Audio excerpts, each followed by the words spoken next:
Do. All right. Good evening, ladies and gentlemen. It's Saturday night. It's 2100. It's the Brushfire Mind. And tonight we're going to be talking about, branding, marketing, consumerism, all your deepest, darkest dreams, and how and by whom they were manufactured. Mario is apparently having a little bit of technical difficulty. He was logged in just a second ago. I lost him, and there he is. There he is. So, good evening, Mario.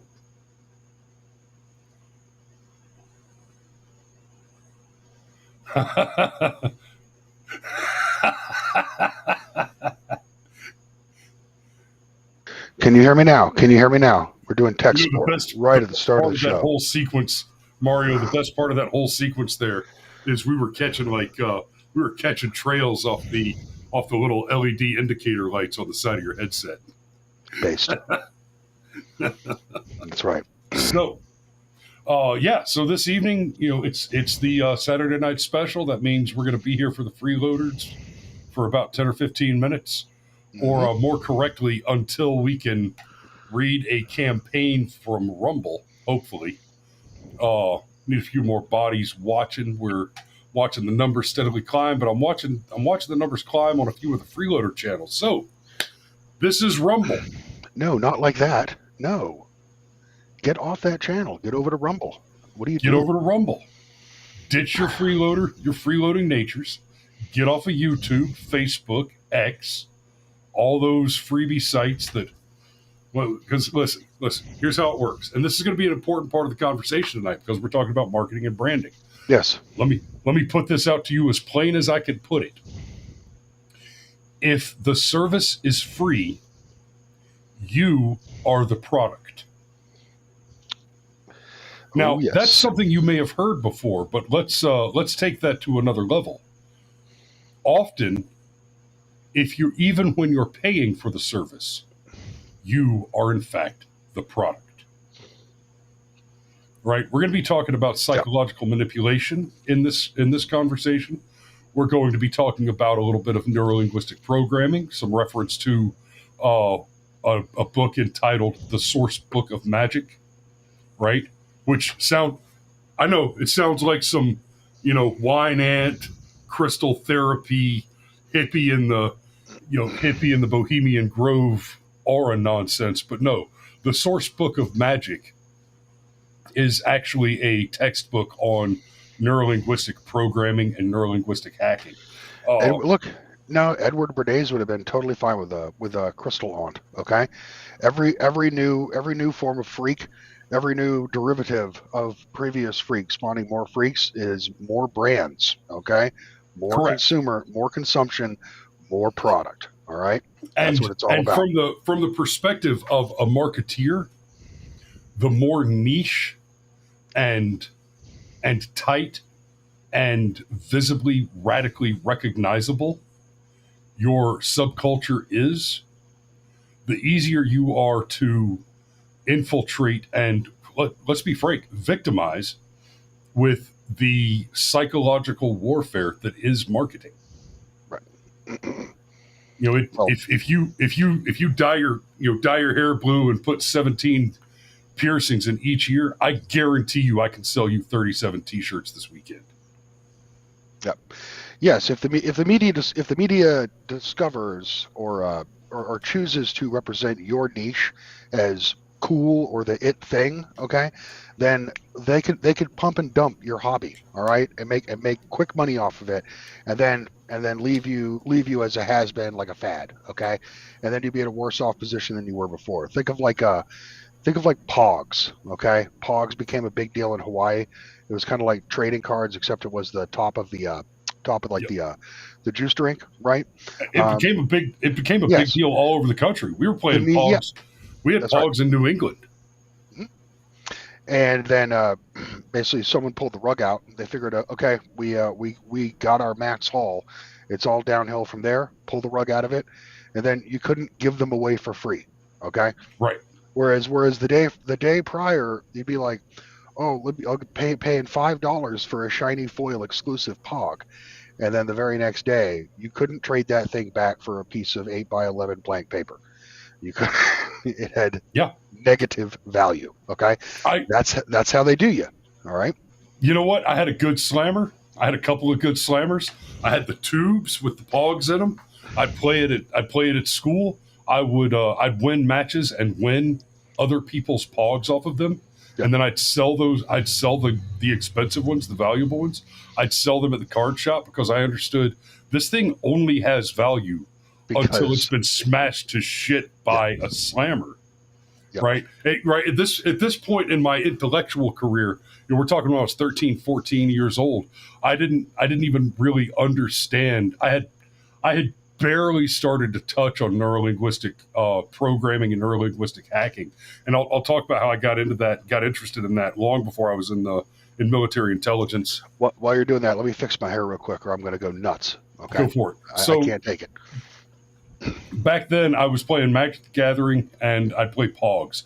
I would win Pogs. I'd sell Pogs. I'd use the Pog money to buy Magic cards. I'd sell some Magic cards to buy more Magic cards, and of course to keep a little revenue stream flowing, because I knew Ma and the Sergeant Major weren't going to fund my. They weren't going to keep me in liquor and lager and Legos, right? If I wanted, when I was 14, 15, 16 years old, if I wanted whiskey and cigars, I had to figure out a way to buy that shit myself. So Pogs, Magic cards, shoveling driveways, cutting grass did it. And yeah, with Pogs, like I was saying, before I even understood that the object is only worth as much as another person can be convinced to pay for it, right? For example, I had Magic cards back then because I was playing Magic when it first came out. I owned Magic cards in the early 90s, mid 90s that are worth the mortgage on the house I live in now that I don't have anymore. Because long before I understood that it was possible for trading cards to achieve that kind of value. Wow, there is a giant stag beetle on my desk. Like, he's big as shit. What's up, little buddy? Long before I understood that those could become legitimately valuable, I had a bunch of them, and they were what they were. Okay, let's. He flopped over on his back, and now he's stuck. A turtle? No, big ass stag beetle on my desk. Oh. Let's see how this works out. Oh, look at that cute little cutie. Yeah. Let's put him outside. Go throw him in the chicken coop. No, I'll just throw him out on the other side of the bug screen. Got it. Which is open on the lower corner here. That's probably how he got in. But, Chris allows the least of these to choose their own fate. Okay, it's noble. Well, I mean, the chickens are asleep now, so he's got until the sun comes up, and then he's choosing to tempt his fate. Yeah. All right, it is 21:09. Mario, I'm going to drop your camera for a second, and I'm going to go ahead and read. Advertisement? Okay. Apparently, I'm not. I thought I was going to read an advertisement. You don't have the Rumble advertisement? It's apparently locked. We haven't been live long enough. Oh, okay. So we've got to have been live for 20 minutes before we read the Rumble ad. I'm not going to push it out that far. Let's go ahead and kick the freeloaders off. We'll read an ad. We'll read another ad Monday morning. We have to do 2 more ads this month. But before I kick the freeloaders off, hey, Rumble, I'm going to give you a pseudo freebie. So we're getting paid to do this show now, right? And part of that is doing the ad reads and making sure that we've got the numbers, that we've got the viewers coming back.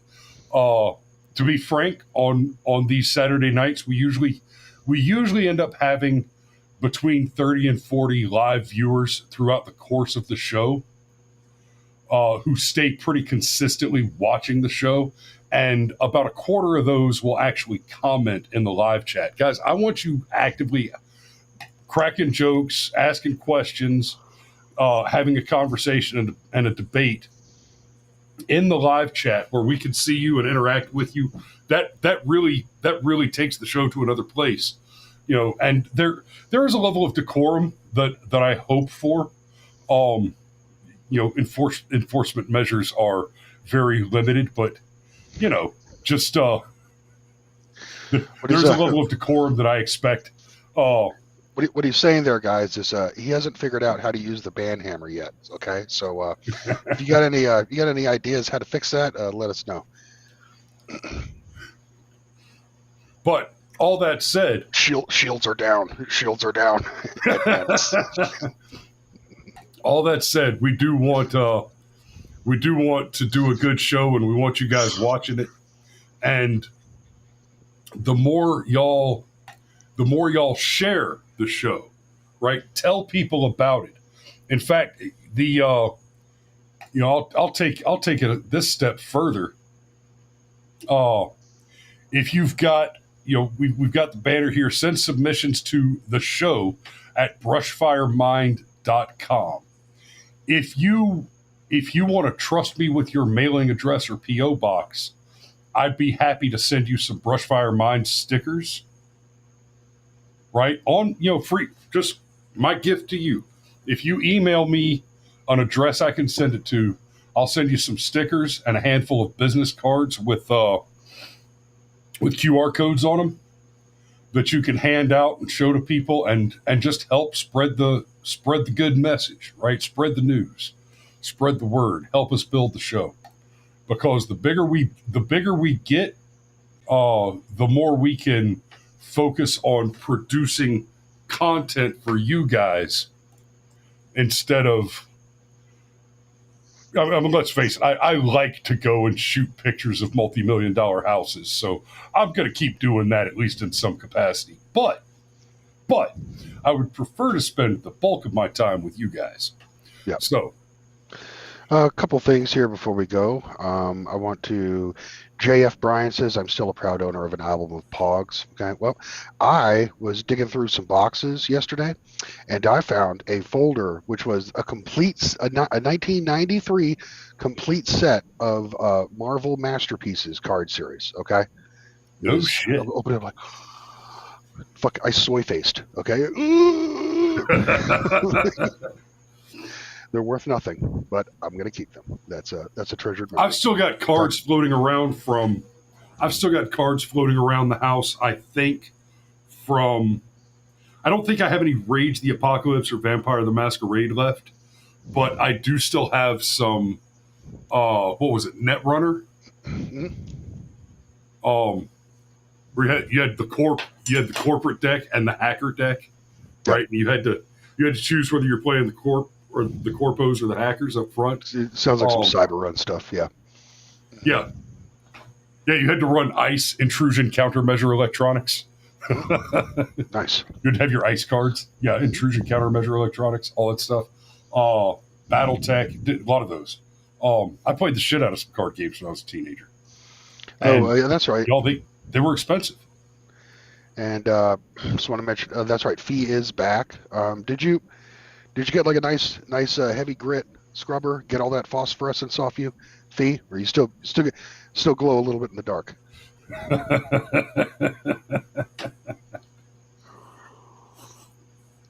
Yes, sir. All right. So we are going to go ahead and one little quick kind of intro here. What we're talking about, of what we will be talking about. All right. Go ahead. So if you look at both of our screens, all right, both of our insets, right? Chris is the Edward Bernaysian man, okay? Whereas Mario is not at all, okay? I am a threat to Bernays, right? You see, Chris has all kinds of products behind him, okay? He calls it a set, okay? He thinks it's there to create visual entertainment, okay, for the wandering eye of the audience, perhaps. But no, he has carefully selected products that he is using to define himself and surrounded him with them, okay? So Lowry, even if Lowry wasn't on the screen, just looking at his set, you can determine to some degree of accuracy what this guy's all about, okay? Right? Here, take it away. Yeah. No, what you want me to define you? Okay. Trump supporter. He does some. Looks like he's got some. Looks like non-professional homemade art going on there. He is a bit of a techie. I can see lots of gadgetry. Guns, and lots of guns. This man loves his guns. Okay. And Also, don't forget the ammo tree. and the ammo tree. All right. The man is an American. All right. The golden piggy bank means that the man has maybe some knowledge of like Asian culture. Okay, just a hint of it, just a little touch for flavor. Just the man supports Trump. Hold on a minute. Here behind my book by the retired KGB agent, I have. Oh, everyone's favorite. You remember this one? An Everyone's autographed favorite photo of Kim Jong Il. Absolutely, unapologetically based. Okay. And we can also determine he is a heterosexual based on the scantily clad woman with the gun photograph up there. Okay, so you're looking at basically a right wing chud. All right. So and that's what you can take. Chud. Oh, ooh, no! He's got that. Look at that fucking bongo. Look at that relic of the '90s bongo that he hides when he's in his normal seated position. That is a glimpse. There was a transition. That is not bongo, here. my man. That is what we call a djembe. Whatever, dude. It's a bongo. Okay. You smoke weed in a circle with a bunch of freaking long hairs, huh? That's what you like to do, boy. Yep. I used to hit a drum circle every now and then with a cat named Barefoot Bubba, who smoked the wacky backy, and while I played a djembe or a didgeridoo, he would legit play a washboard. Mm-hmm. As in, he had a metal washboard strapped to his chest and 10 thimbles. Yep. And the contrast, you look at my set here, okay? What does this tell you? This man's you either... appear to be in New England, somewhere around Cape Cod. Yeah, right. I wish I was, okay? It's fucking August here. It's killing me. Matter of fact, I might cut a fool right now for a Cape Cod. Yeah. Oh, shit! I was about to go make one. I don't have the right mixes here. All I've got here today is whiskey and bourbon. All my set tells you is this guy either he does not. He's incredibly uninteresting. 2, he is hiding something, or 3, he does not care. Like he doesn't even think of it. Okay. See, I'm a little surprised you're wearing a shirt because your shit is Spartan. My shirt? I'm surprised you're wearing a shirt because your set is so Spartan. True. Got my chain. Got my chain out, my grandpa's chain. St. Christopher, represent. I was about to say, is that Saint Me around your neck? Yep, it is. Show enough. I need to get a St. Christopher, a St. Michael, and a St. Nicholas, like prominently on display back here. Because of course, Michael, Christopher, obviously travelers, warriors, but Nicholas, the patron saint of military intelligence. That's right. Santa Claus is the saint of spooks. Yep. I mean, look, he knows if you've been naughty or nice. Okay, he sees you when he's sleeping. He really knows. Yeah, Saint Nicholas, the patron saint of the panopticon. Yeah. Santa Claus doesn't give a shit about your Fourth Amendment rights, son. Nope. Okay. So there's a little primer. We're going to be talking about Edward Bernays, the father of public relations and propaganda. And so to those of you who have not yet made the venture over to Rumble, get your shit together. You can sign up for free, right? And watch us live every weekday at 7:30 on Rumble. And if you're not going to go ahead and pay your shekels, your $9.99 a month to get behind the paywall, you can watch us for free every morning at 7:30, and you have a chance to win a free month of premium access. That's access to our behind the paywall, special live shows every Saturday at 2100, and your Steven Crowder, Tim Pool, Russell Brand, Dr. Disrespect, Salty Cracker, all the guys that you want to see, that you want to get behind the paywall for. I'll give you a month for free, right? At random, any given weekday morning, just tune in and watch live at 7:30. That's 07:30 Eastern Standard Time, because a third of the country lives on this coast, and we up. Well, I'm up. Mario, it's a work in progress. It's a daily reading. Okay, we take daily measurements. Indeed. On that, all right. So let's do this.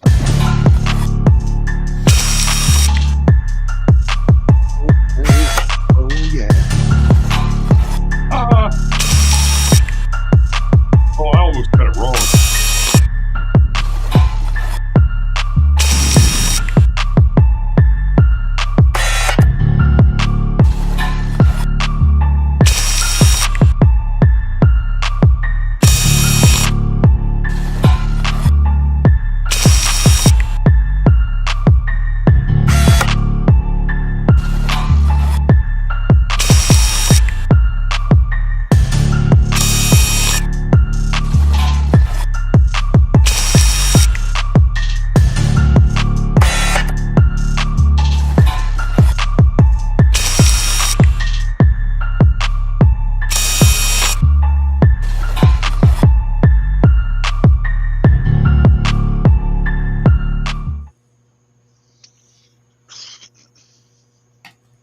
All right. So, as we're getting ready to start this show, Mario, before we dig into the presentation, I have a clip that I want to share.